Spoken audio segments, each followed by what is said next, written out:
Hey guys, I'm just messing around the garden a little bit. And I was out here and I was thinking,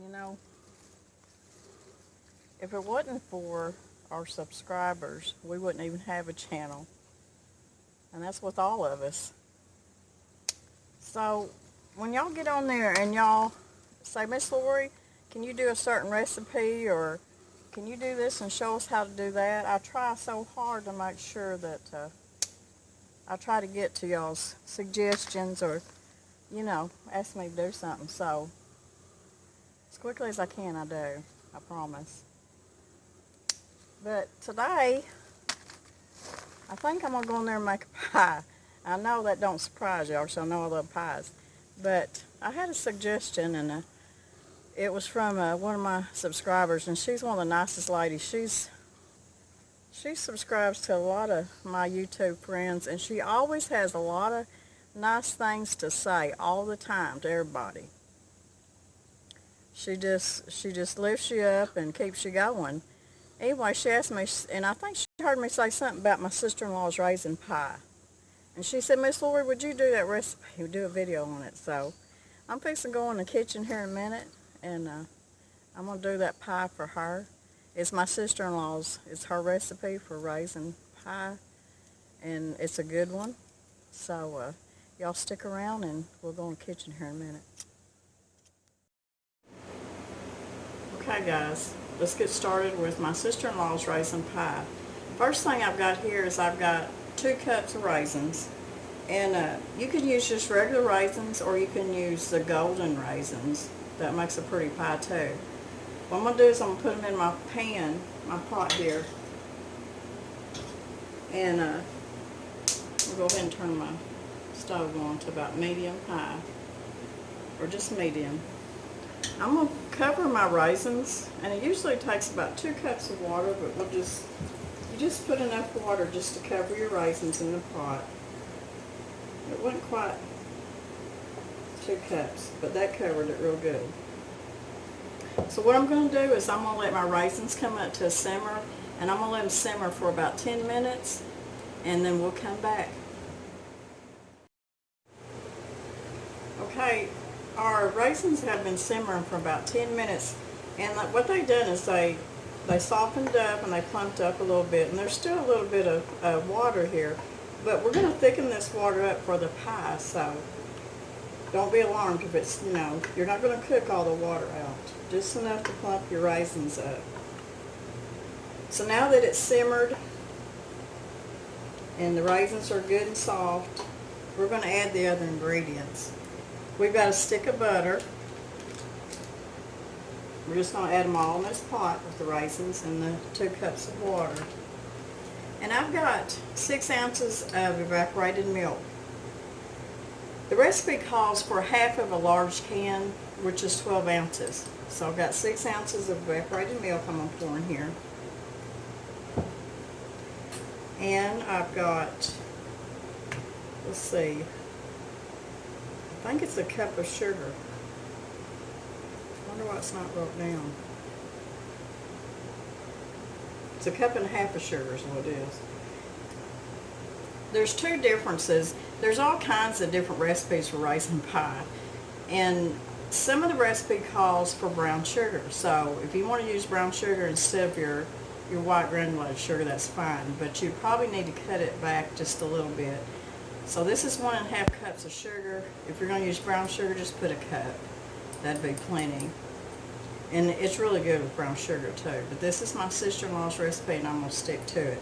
So it's 1.5 cups of granulated sugar.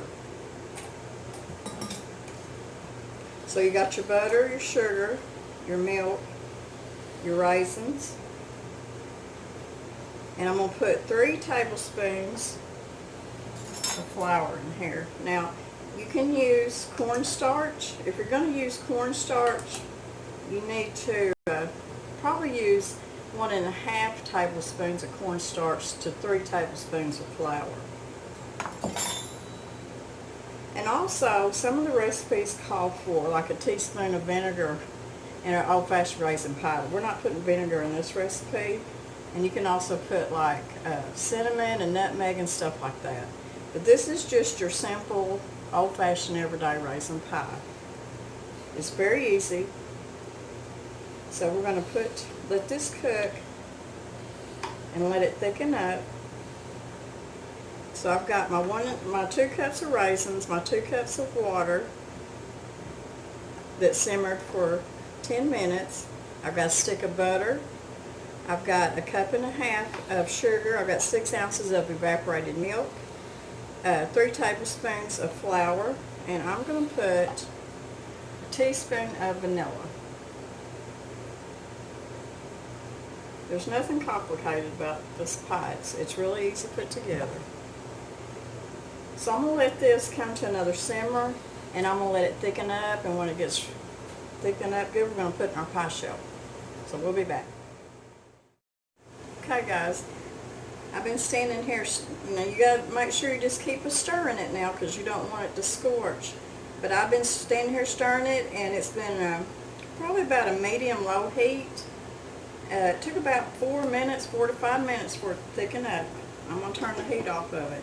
And it has thickened up, you can see, quite a bit. And that's what it'll look like. Now if you use brown sugar, your filling will probably be just a little bit darker. Or if you put cinnamon and nutmeg in it. Now you can put anything like that in that you want to your taste. So now that it's thickened up, what you do is you're going to pour it in your unbaked pie shell. Now this Doris said it makes 2 8-inch thinner pies, or it'll make a really thick 9-inch pie. So I'm making a 9-inch deep dish is what I'm making. Now the toppings on a raisin pie varies too, because some people like to put a meringue topping on it. But Doris says she puts just a solid double crust on it, so she would put another crust on top just like you would a fruit pie or something. But what I'm going to do is I've got some strips of crust, and I'm just going to do lattice work on top. Just like this. And it don't have to be beautiful, you just put it on there the best you can. And I usually, a lot of times, I won't even cut that extra crust off because I like crust, and I'll just double it over and keep it on there. It's just whatever you want to do. If you're taking it somewhere and you want to really look pretty, you'd probably want to cut that extra crust off.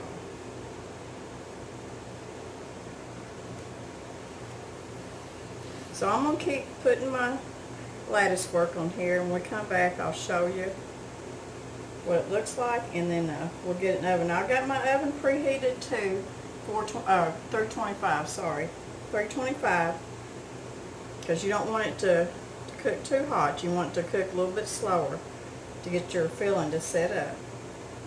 So when we be back, we'll put it in the oven.